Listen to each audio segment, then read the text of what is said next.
10 seconds.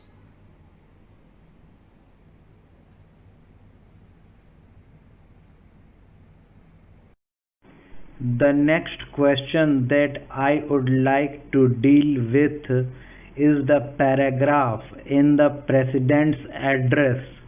relating to the progress made in our economy,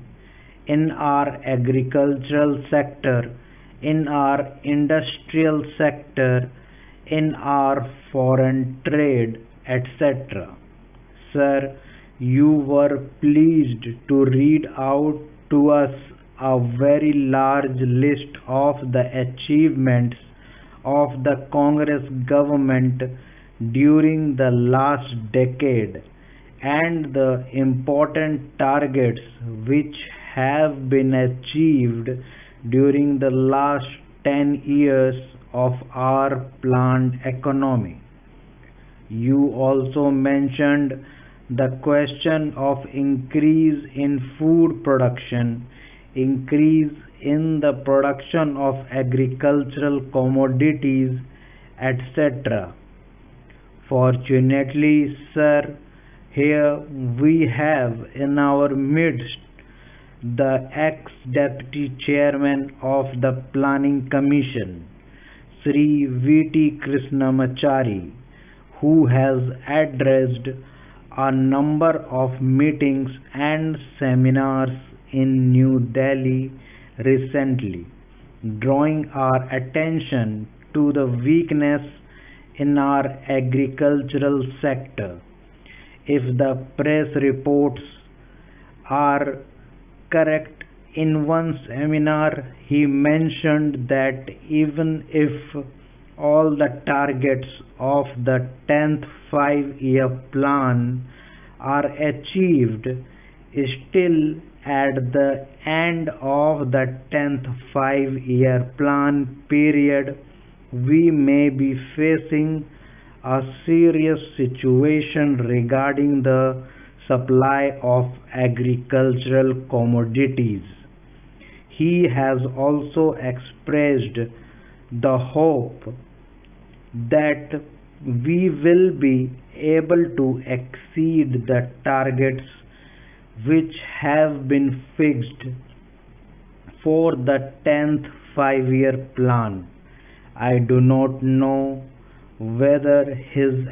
expectation of exceeding the targets will be fulfilled or not, but it is quite clear that we have not been able to give sufficient attention to the development of the agricultural sector. It has also been stated that development of the agricultural sector is one of the most difficult tasks which have been found difficult both by democratic countries as well as by countries in which total planning is going on. It is all the more reason, therefore, that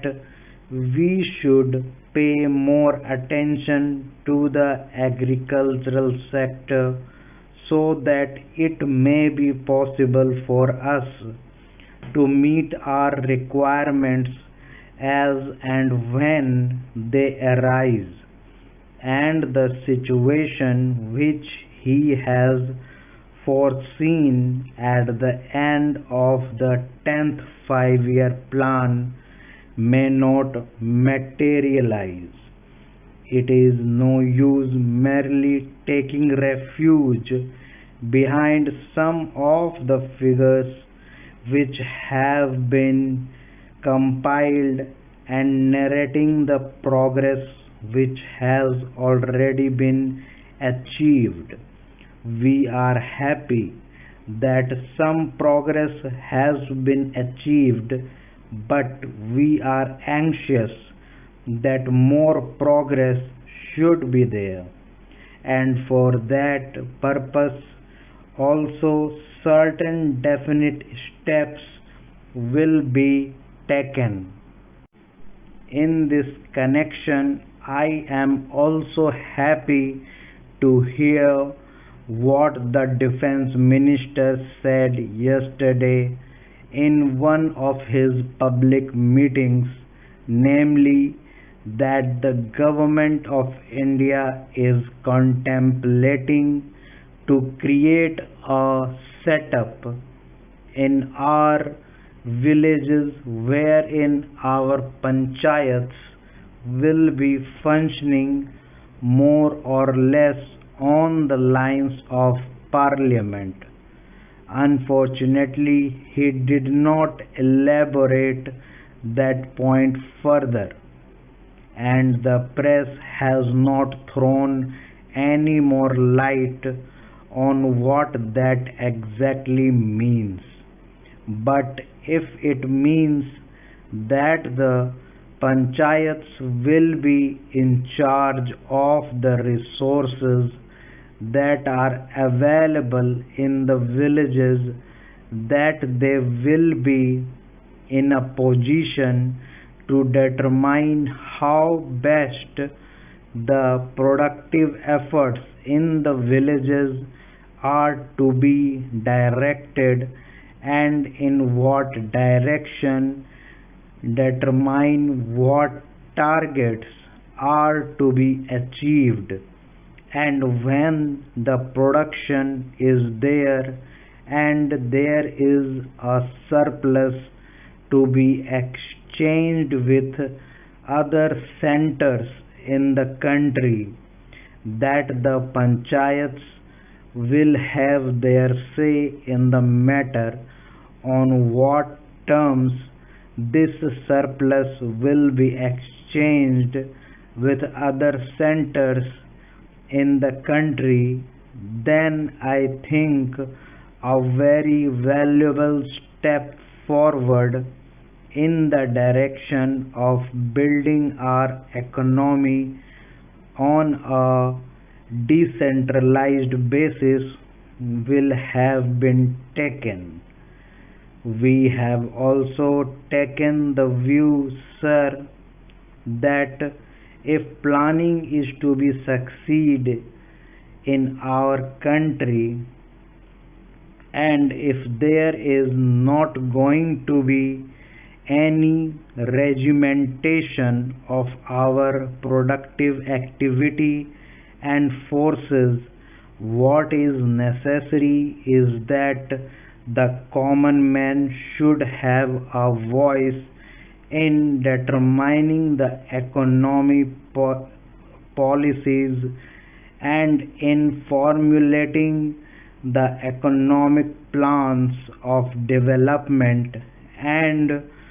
should have also his say in determining on what terms a village or a group or an industry should be working for the development of economy as a whole. In other words, some amount of competition, some amount of bargaining power is to be generated in the lowest strata of our society and in the lowest rung of our economy, so that with the help of that bargaining power, under the overall influence and policy of the planning commission, it may be possible for us to develop our economy in a manner which satisfies both the interests and the requirements of the nation as well as the aspirations of the people. When people feel that they also have their say in the formulation of policies and programs, and that such policies and programs are not something which is dictated from New Delhi, but are those which have been worked out by their own efforts and as a result of their own deliberations. To that extent,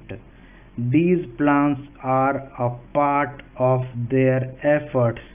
in the development of their regions, of their own crafts,